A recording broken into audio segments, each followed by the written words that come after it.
اللہ الرحمن الرحیم کتاب العلم ہمارا چل رہا تھا اور ہم نے دو حدیثیں پڑھی تھی۔ دوسری حدیث ہم نے یہ پڑھی تھی اذا مات الانسان انقطع عنه عمله، کہ انسان جب مرتا ہے تو اس کے تمام اعمال ان سے منقطع ہو جاتے ہیں مگر تین چیزیں اس کے ساتھ رہتی ہیں: صدقہ جاریہ، وہ علم جس سے لوگ، جو اس نے علم پھیلایا اس سے لوگ نفع اٹھاتے ہوں، اور ولد صالح جو اس کے لیے دعا کرے۔ چنانچہ انسان اگر علم حاصل کرے، اس میں محنت کرے اور پھر اس دنیا سے چلا جائے تو وہ علم اس کے لیے آخرت میں مغفرت کا سبب اور قبر میں راحت کا سبب بن سکتا ہے۔ بسم اللہ الرحمن الرحیم۔ آج ہم 46 نمبر حدیث پڑھیں گے۔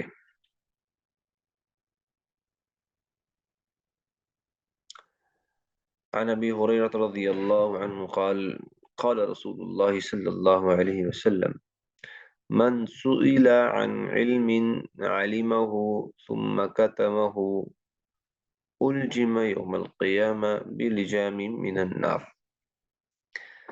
حضرت ابو ہریرہ رضی اللہ عنہ سے مروی ہے، رسول اللہ صلی اللہ علیہ وسلم حضرت ابو ہریرہ رضی اللہ عنہ سے مروی ہے، رسول اللہ صلی اللہ علیہ وسلم نے فرمایا، جس شخص سے کسی چیز کے بارے میں سوال کیا گیا جسے وہ جانتا تھا، ثم کتمہ، پھر اس کو چھپا لیا، الجم یوم القیامہ بلجام من النار، تو پھر اس سے چھپا لیا تو اللہ تعالیٰ قیامت کے روز اسے آگ کی لگام دے گا، اسے آگ کی لگام دے گا۔ چنانچہ اگر کسی چیز کے بارے میں پوچھا جائے اور آپ کو اس کا علم ہے تو اس بات کو چھپانا نہیں چاہیے بلکہ اس کو بتا دینا چاہیے۔ اگر ہم نے اس کو چھپا لیا تو اللہ تعالیٰ کی سخت پکڑ اور اللہ تعالیٰ کا اس پر عذاب ہے۔ چنانچہ کتمان علم یہ بھی بہت بڑا گناہ ہے، کتمان علم بہت بڑا گناہ ہے۔ بعد ایک چیز کا علم ہے اور دوسروں کو اس کی ضرورت ہے، آپ اس کو چھپا نہیں سکتے، ورنہ اللہ تعالیٰ قیامت کے روز اسے آگ کی لگام دے گا۔ حدیث نمبر 47۔ وعن ابی ہریرہ رضی اللہ عنہ قال قال رسول اللہ صلی اللہ علیہ وسلم من تعلم علما مما يبتغى به وجه الله عز وجل لا يتعلمه إلا ليصيب به عرضا من الدنيا لم يجد عرف الجنة يوم القيامة يعني ریحہ۔ حضرت ابو ہریرہ رضی اللہ عنہ سے مروی ہے، رسول اللہ صلی اللہ علیہ وسلم نے فرمایا، من تعلم علما، من تعلم علما،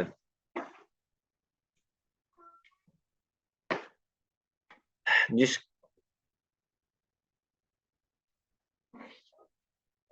من تعلم علما مما يبتغى به وجه اللہ، جس شخص نے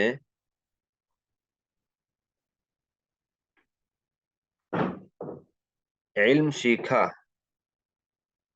وہ علم سیکھا جس کے ذریعے اللہ کی رضامندی حاصل کی جاتی ہے۔ کس لیے سیکھا؟ محض دنیا کا مال و متاع حاصل کرنے کے لیے، تو وہ روز و قیامت جنت کی خوشبو بھی نہیں پائے گا۔ جس شخص نے اس علم کو جس کو اللہ کی رضا کے لیے سیکھا جاتا ہے، اس نے وہ علم دنیا حاصل کرنے کے لیے سیکھا کہ دنیا میں میری واہ واہ ہو جائے گی، مجھے مفتی صاحب کہا جائے گا اور مجھے لوگ ہدیہ تحفہ دیں گے، اگر اس لیے اس نے علم سیکھا تو اللہ تعالیٰ کے رسول نے ارشاد فرمایا کہ وہ روز قیامت جنت کی خوشبو بھی نہیں پائے گا، جنت کی خوشبو بھی نہیں پائے گا۔ چنانچہ دین حاصل کرنا ہے اللہ کی رضا کے لیے، اور مقصد بھی دین کا کیا ہے کہ اللہ کی رضا کے لیے اس کو حاصل کیا جائے، دین کو اللہ کی رضا کے لیے ہی حاصل کیا جائے۔ اگر اس کو اللہ کے علاوہ کسی اور چیز کے لیے حاصل کیا جائے گا تو انسان آخرت میں جنت کی خوشبو بھی نہیں پائے گا۔ بس اوقات انسان علم سیکھتا ہے کہ میری واہ واہ ہوگی، میرے اشتہارات پر نام آئیں گے، مجھے جو ہے نا مفتی صاحب کہہ کر پکارا جائے گا۔ تو اگر یہ چاہت آ گئی، یہ سوچ آ گئی، تو الٹا دین سیکھنا ہمارے لیے وبال بن جائے گا، دین سیکھنا ہمارے لیے وبال بن جائے گا۔ تو دو چیزیں ہیں، اگر علم ہے اس کو چھپا نہیں سکتے، لوگوں میں لوگوں کو بیان کرو، لوگ جو کچھ سوال کریں اس میں ان کو ان کے سوال کا پورا پورا حق دو۔ لیکن دوسری چیز، اگر سیکھنے میں یہ نیت کر لی کہ دنیا میں واہ واہ ہو جائے گی تو اللہ تعالیٰ کہتے ہیں کہ جنت کی خوشبو بھی نہیں پائے گا یہ شخص۔ تو اس لیے دین سیکھنا ہے، کس کے لیے سیکھنا ہے؟ اللہ کے لیے سیکھنا ہے، اور اللہ تعالیٰ کے لیے دین کو سکھانا ہے، اللہ تعالیٰ کے لیے دین کو سکھانا ہے۔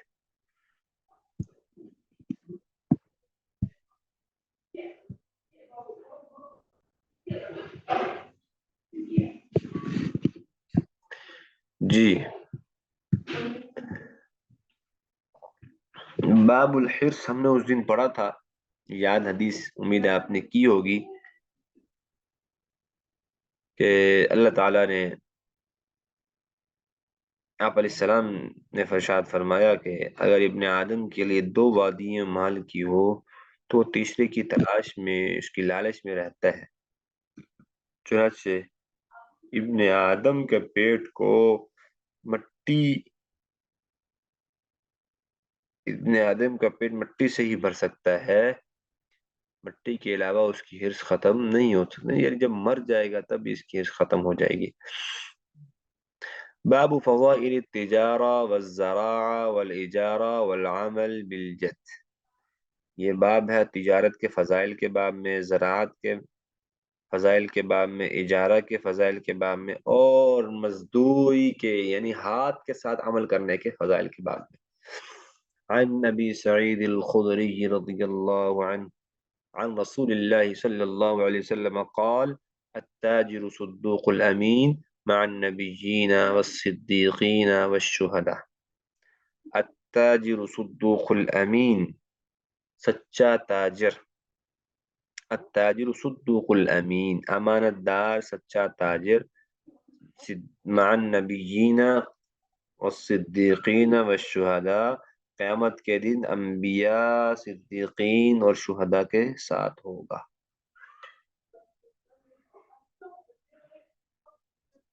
التاجر صدوق الامین مع النبیین والصدیقین والشہداء والصالحین، چنانچہ تجارت میں بول چال میں الفاظ اچھے ہوں، الفاظ کا چناؤ عمدہ ہو، کسی قسم کا خفا نہ ہو، پوشیدگی نہ ہو،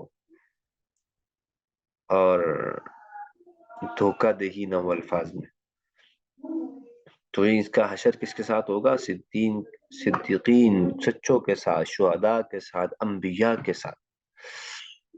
تو یہ حدیث یاد کریں، اور جو ہے جو تجارت میں ہے، جو زراعت میں ہے، جو کسی بھی صورت میں تجارت کر رہے ہیں، ان کو یہ بات جو ہے نا سنائیں، یہ فضائل سنائیں، تاکہ ان کی تجارت ان کے روزمرہ زندگی میں جو معاش کا وسیلہ ہے وہ کیا ہو؟ صاف ہو، وہ کیا ہو جائے؟ صاف ہو جائے۔ جی، آخر دعوانا الحمدللہ رب العالمین۔